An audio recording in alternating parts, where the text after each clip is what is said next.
Hello YouTubers, it's time for yet another RCU record collection update, and well, I'm going to show you some more records that have found their way into my record collection that I've listened to and I have some sort of opinion about.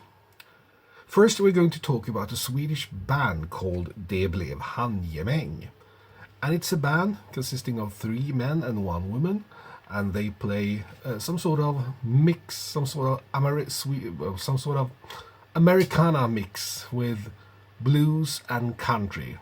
Maybe more country than blues, but they walk on some sort of mix. And this is, as far as I know, their only album. I found out about them not that long ago. Well, from YouTube. Most new artists that I found out about in the last 10 years have been from YouTube. This is their album. It's from 2015, so it has some years on its neck, so to speak. Looking like a TV. Det blev handgemäng, by the way, is Swedish for, well, how would you translate that? It became a fight. And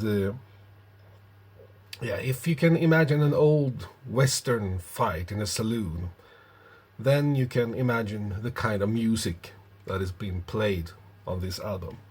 I'm very fond of this group, and they look like they came straight from that saloon too.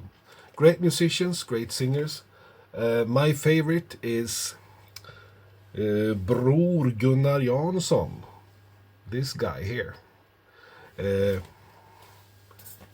Blues guitar player and singer. And I've been looking for his albums as well. Most of all, I would like them on vinyl. Not always that easy to get hold of. Not sure if everything has been even issued on vinyl, but this is the latest album.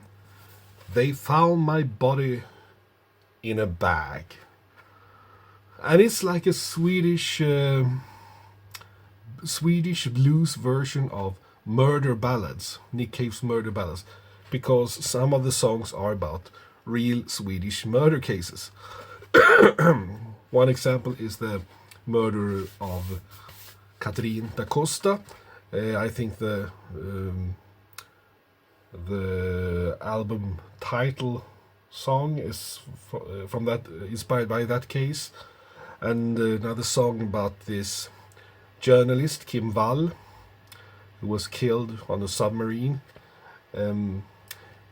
Some might say it might turn into might be considered a bit tasteless, but he balances it well. He makes sure that this is his way of understanding the mad world we live in, and it's a really great album. A really rough, tough blues, raw, electric blues album. I'm a great fan of this guy, Bror Gunnar Jansson. And over to something else, over to a Swedish jazz singer, which I think is probably the most interesting Swedish jazz singer we've had since well, I have this now. Oops. Since Monica Zetterlund. And I'm talking about Mimi Terris, who I heard of through my favorite author and blogger and podcaster Kalle Lind, who has made a show together with Mimi Terris. And I heard her and I thought, well, she sings very good. She's made 3 albums. This is the first. They say it's spring. It contains jazz standards like Stardust, West End Blues, Rocking Chair, and others, and it's very good, great stuff. But for her next album, she started writing her own songs and singing in Swedish. This is that album, Flytta hemifrån, Move Away From Home. And I can tell that she's a bit of a new songwriter here, because well, the songs follow a certain pattern. All of the songs she sings the song, and then there's an instrumental part, an instrumental solo of some sort, because this is also jazz, and then she sings the vocal part again. So it's very good, but it follows a very standardized formula. But a couple of years ago, this is her latest album, Den stora skalan, the grand scale, or the big scale. This is her best album. Here she has really developed as a songwriter, and the songwriting, I mean the vocals was really great even before, but now I think the songwriting is top class. So it will be very interesting to follow this girl in the future. And Sweden really needed a good singer-songwriter in the jazz genre, really. Yeah, Mimi Terris. All right, over to something a bit older, and not Swedish, but Norwegian. And I'm going to show you an album with Jan Eggum, the Norwegian singer-songwriter. Alt akkurat nå, Everything Right Now. This is from 2018, so it's fairly new. He's been active since the 70s, making records with melancholic songs about loneliness, about feelings, about songs that I think really appeal to me, and I've been trying to write some songs on my own during the years. And if there's one particular songwriter that I've really been inspired by, it is Jan Eggum. But though, I have to say, I haven't really heard that many of his albums, because they are really tricky to get hold of. I have his first album from 1976. I have a CD that he made together with a Norwegian version of Traveling Wilburys, Gitarkameratene, and also I have this. But I've tried to find some of the others, but it's not that easy. But I'm not giving up, because I'm a great fan of his songwriting, and this is a great album. If I have some objection, it is that the recording, I'm not sure if it's meant to be like that, but somehow I've thought that the recording sounded bit slight distorted.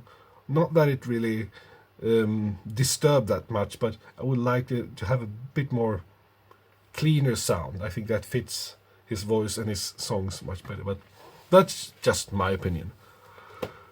All right, back to Sweden, but we're going through Holland, because I've been talking a lot about the Dutch singer-songwriter Cornelis Vreeswijk, or Dutch-Swedish. He came to Sweden when he was 13 years old, and he's one of the most legendary singers and songwriters in the Swedish, popular music history, since his debut in 1964 up until his early death in 1987.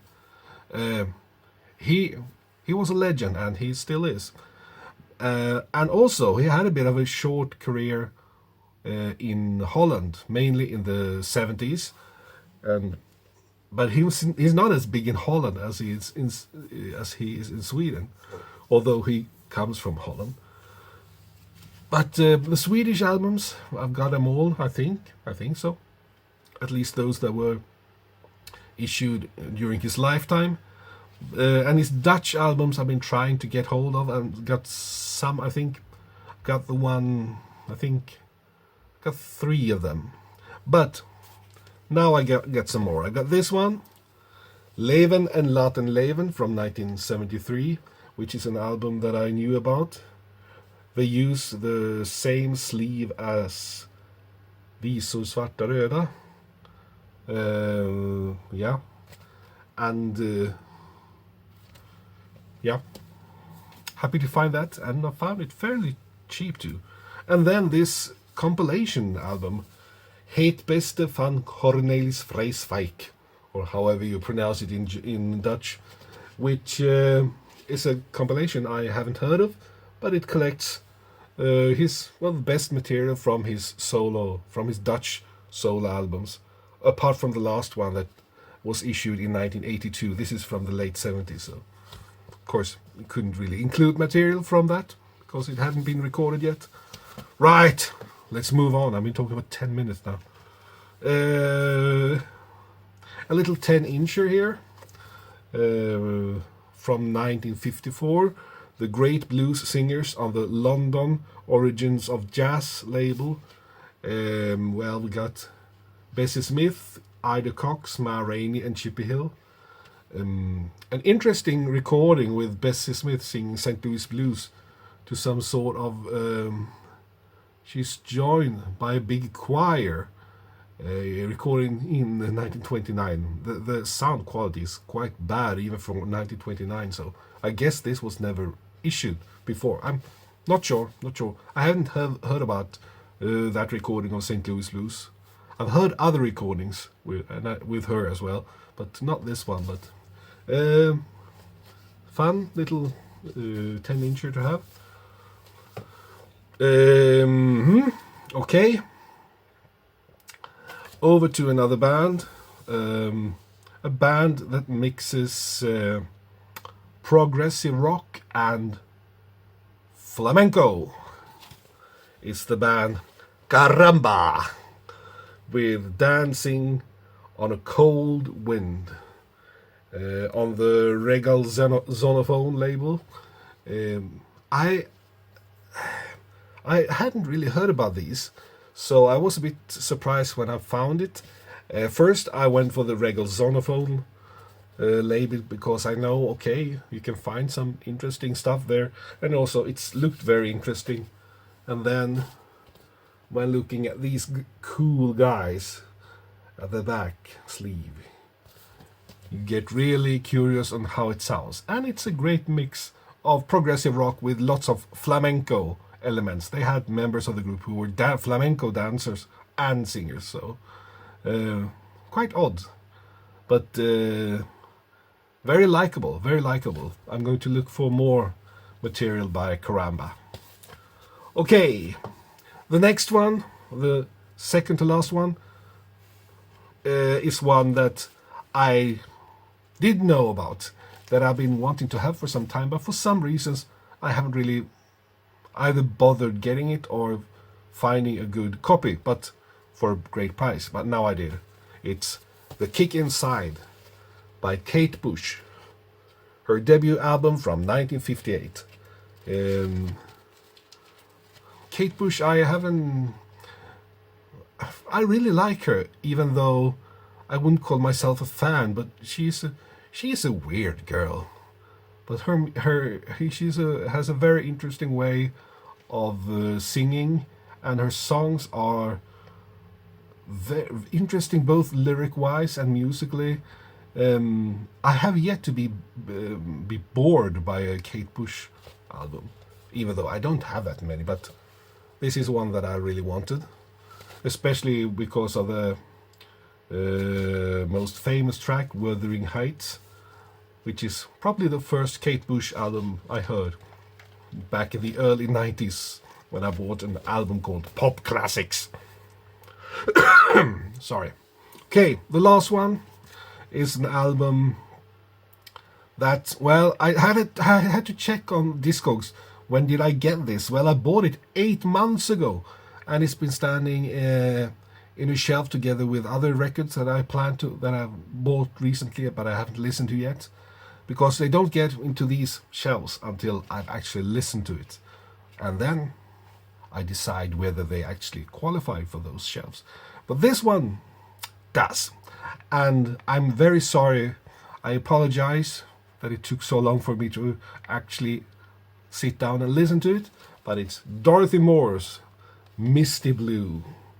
And this is her first album, I think, and it contains probably her most famous song, well, the title track, Misty Blue, and on the Malaco label, Massachusetts Jackson, no, not Massachusetts, Mississippi. Well, it's an American pressing, an American singer. I think she mostly were in the gospel style, but this is one of her nice soul albums. Very nice soul, especially soul ballads, with a nice 70s touch. I think this is from, yeah, I said it, from 1976. Had it for a while. It's not my first Dorothy Moore album. I think I have another one too, but I shouldn't really have waited for 8 months to listen to it. But now I did, and I thought, well, yes, my dear, you qualify for my shelves. Right. Ooh. God, I've been babbling for ages. Sorry about that. Those of you who are still listening, thank you for watching. Play lots of records, stay safe, and let's enjoy the music. Bye for now.